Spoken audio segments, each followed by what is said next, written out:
News, सच जरूरी है। नमस्कार, आप देख रहे हैं एमएनएस न्यूज लाइव। आप सभी का स्वागत है। मैं हूं आपके साथ मर्शी। तो आइए नजर डालते हैं कुछ आज की खास हेडलाइंस पर। मिस्र के रास्ते गाजा के लोगों तक पहुंचेगा खाने पीने का सामान। अस्पताल में मौत से जंग लड़ रहे मरीजों को भी मिलेगी राहत। हमास से बदला लेने के लिए वेस्ट बैंक में घुसी इजरायली सेना, 3 फिलिस्तीनियों की हत्या। डीजीसीए ने सुरक्षा बढ़ाने के लिए संचालित हैंग ग्लाइडर के लिए जारी किए नियम। हमास ने इजरायल में घुसने के लिए किया था इसका उपयोग। तो चलिए अब देखते हैं खबरों को विस्तार में। मिस्र के रास्ते गाजा के लोगों तक पहुंचेगा खाने पीने का सामान। अस्पताल में मौतों से जंग लड़े मरीजों को भी मिलेगी राहत। दरअसल हमास आतंकियों के खिलाफ इजरायल युद्ध लड़ रहा है। पिछले 13 दिनों में गाजा पट्टी युद्ध भूमि में तब्दील हो चुकी है। इजरायल ने गाजा में नाकेबंदी लगा रखी है, जिसकी वजह से इस क्षेत्र में बिजली, ईंधन, भोजन, सामान और पानी की आपूर्ति बिल्कुल ठप हो चुकी है। वहीं गाजा में इजरायली सैनिकों द्वारा किए जा रहे लगातार बमबारी की वजह से मानवीय संकट पैदा हो चुका है। गाजा में लगे नाकेबंदी पर अमेरिका सहित कई देशों ने चिंता जताई है। गाजा में नाकेबंदी में ढील देने पर अब इजरायल ने सहमति जताई है। इजरायल ने बुधवार को कहा कि वो मिस्र को गाजा पट्टी में मौजूद नागरिकों को जीवन रक्षक मानवीय सहायता प्रदान करने की इजाजत देगा। गाजा में हालत इतनी भयावह हो चुकी है कि यहाँ कई परिवारों ने दिन में एक बार भोजन करना बंद कर दिया और वो अशुद्ध पानी पीने पर मजबूर है।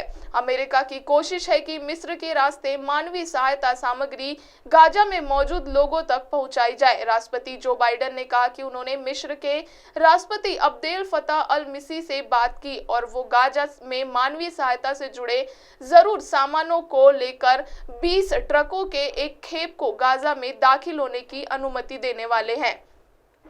हालांकि उन्होंने यह भी कहा कि अगर हमास के आतंकियों ने इन ट्रकों पर कब्जा करने की कोशिश की तो अमेरिका सहायता प्रदान करना बंद कर देगा। मिस्र के विदेश मंत्री समे शौकरी ने अल अरबिया टीवी को बताया कि आपूर्ति संयुक्त राष्ट्र की निगरानी में की जाएगी। हमास से बदला लेने के लिए वेस्ट बैंक में घुसी इजरायली सेना, 3 फिलिस्तीनियों की हत्या। दरअसल फिलिस्तीन आधिकारिक समाचार एजेंसी WAAF ने कहा कि गुरुवार तड़के कब्जे वाले वेस्ट बैंक में अलग अलग घटनाओं में इजरायली बलों द्वारा 2 किशोरों सहित 3 फिलिस्तीनियों की हत्या कर दी गई है।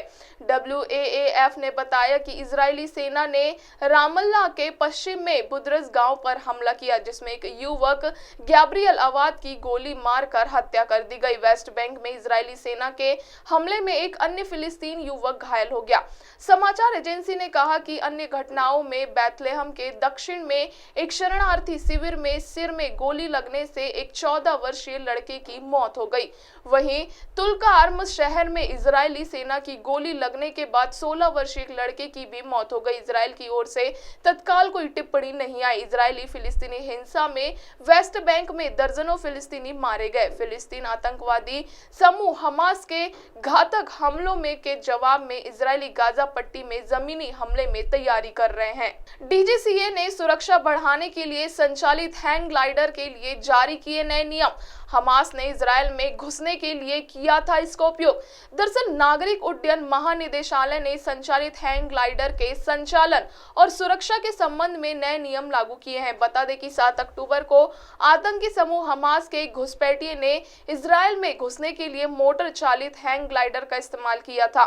संशोधित नियमों में कहा गया है कि कोई भी व्यक्ति डीजीसीए द्वारा अनुमोदित परीक्षक या प्रशिक्षक द्वारा अधिकृत किए बिना संचालित हैंग ग्लाइडर नहीं उड़ाएगा।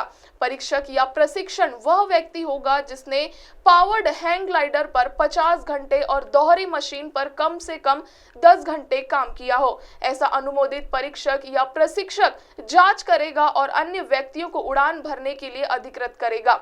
संशोधित नियम के अनुसार यदि किसी पायलट के पास वैध वाणिज्यिक पायलट लाइसेंस है और उसके पास संचालित हैंग ग्लाइडर उड़ाने का 25 घंटे का अनुभव है, यदि उसके पास संचालित हैंग ग्लाइडर पर 50 घंटे की उड़ान अनुभव के साथ प्राधिकरण है, तो वे एक संचालित हैंग ग्लाइडर परीक्षण उड़ान का संचालन कर सकेगा।